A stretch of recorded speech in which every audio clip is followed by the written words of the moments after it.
On est de retour à vos nouvelles du Sud-Ouest et c'est le moment dans l'émission où on retrouve notre collaborateur sportif. Salut Steve. Salut Marc-Claude. Ça va bien? Ça va bien toi? Oui, super. On commence en parlant des Grenadiers. Week-end de 500 pour eux. Oui, exactement. Une victoire, une défaite. On n'a malheureusement pas été en mesure de disputer la victoire aux Gaulois d'Antoine Giroir. Une défaite de 2-1. Et encore une fois, je te parlais la semaine dernière, le problème peut-être qui semblait être présent lors des défaites des Grenadiers, c'est qu'on accorde environ un petit peu plus que 30 tirs. On n'est pas capable d'en faire 25 ou plus. C'est exactement ça qui est arrivé. Plus de 30 tirs accordés, moins de 25, 34 contre 23. Donc, c'est encore la même recette, là. Et cependant, il y a quand même des points positifs à retirer. On est 10 en 10 en désavantage numérique. Oui. Donc, on a réussi à retenir l'adversaire de ce côté-là. On est 1 en 8 cependant en avantage numérique. Donc, il aurait peut-être fallu profiter de nos chances. Mais on s'est repris lors du match suivant. Une belle victoire de 5-1 là, contre les Lions du Lac-Saint-Louis. Quand même une puissance dans la Ligue. Donc, on a très bien surpris l'adversaire. Il y a Saint-Pierre, Reeves, Poirier et Reed qui ont chacun 2 points. Donc, ça a été une belle performance offensive pour l'équipe. On est également 2 en 5 en avantage numérique. Et encore une fois, on a 25 lancés. Donc, il faut lancer plus au filet. Ça a bien marché de ce côté-là. On a profité de nos chances, mais j'ai l'impression que du côté des Grenadiers, il faut décocher plus de tirs et vraiment solliciter le gardien adverse davantage.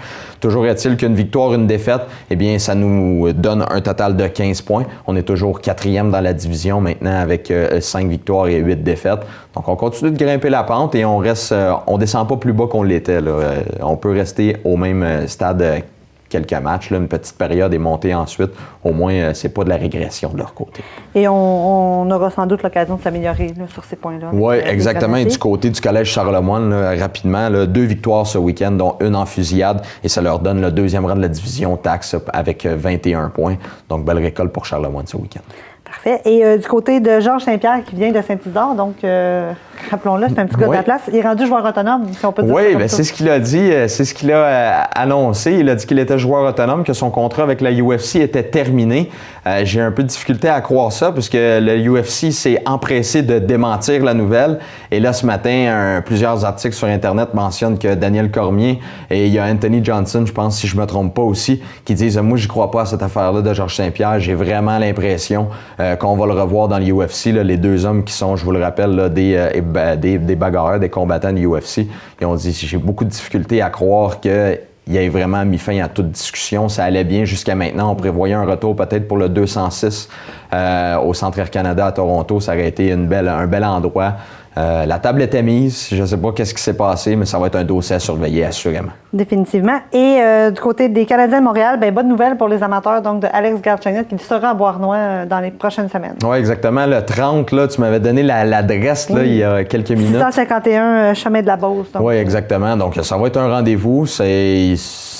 Les gens, peut-être, n'ont pas la chance de voir un joueur de hockey de ce talent-là, de près comme ça. On se souvient que du côté de Beauharnois, il y a Alex Burrows qui s'est dirigé là pour un tournoi de 4 contre 4 cet été. Oui. C'est toujours plaisant de voir des gens qui sont en fait des superstars, entre guillemets, là, qui viennent dans des endroits comme Beauharnois, qui reviennent en région, viennent rencontrer les gens, ils restent proches de la population, toujours très intéressant. Belle occasion de les voir justement de proche. Si on n'a pas les moyens de se payer des billets au Centre Bell, exactement.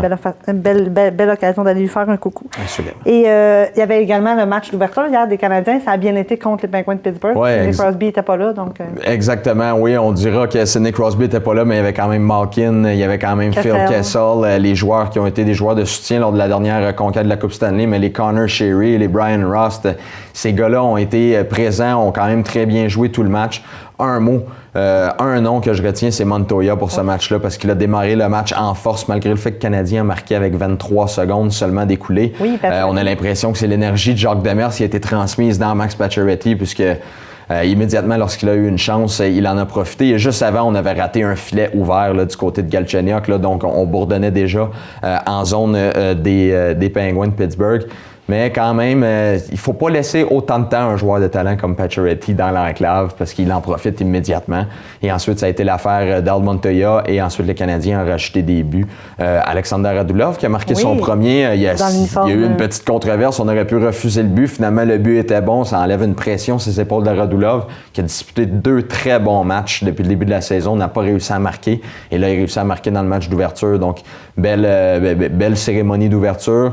un point d'exclamation sur le match avec une belle victoire comme ça. Et le Canadien s'en va à jeudi. Maintenant, ça se transporte jeudi. Oui. Encore une fois au Centre Bell, l'Arizona qui va être de passage. On a perdu hier contre les Sénateurs d'Ottawa du côté de l'Arizona. Donc, il faudra profiter de ça du côté du Canadien et tirer avantage là, du momentum qu'on a tiré. Voilà, et c'est 2 points qui se prennent bien, disons-le comme ça. Exactement. Et au niveau de l'impact, Didier Drogba boude et fait du boudin donc dans son coin. Il n'est pas content d'avoir été laissé sur le banc. Oui, c'est sûr que toi et moi, on ne connaît pas tous les détails de cette histoire-là. L'impact en cache beaucoup, mais apparemment qu'il l'aurait boudé, n'aurait pas aimé ça, le fait que Mauro Biello le cloue sur le banc, décide d'y aller avec une autre formation. C'est sûr qu'avec le rythme que l'impact avait et les performances qu'on avait, on était capable de tirer des bonnes performances, des bons résultats sans Didier Drogba. Et ce que Mauro Biello a dit que j'ai trouvé de très intéressant, c'est que même sur le banc, c'est une légende. C'est quelqu'un qui amène beaucoup d'importance à l'équipe.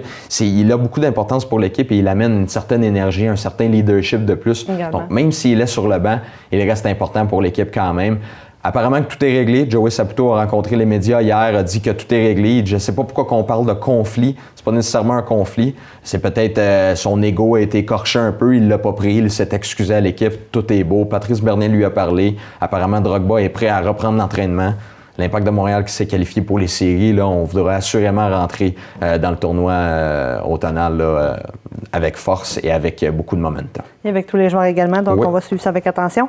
Et au niveau des séries au baseball, les Blue Jays ont progressé? Oui, ils ont progressé, mais ça a très mal débuté. Là. On avait à peu près 1 point de marqué là, en 3 matchs là, à peine. Là. C'est très difficile. On avait une moyenne au bâton environnant les points 177, ce qui est très mauvais. Et là, Josh Donaldson se présente au bâton en milieu de match hier, envoie la balle de l'autre côté de la clôture. Ça a sonné le réveil des Blue Jays. Et puis, on a réussi à remporter ce match-là 5-1. Ça a été une belle performance défensive aussi. On n'a pas accordé beaucoup de points.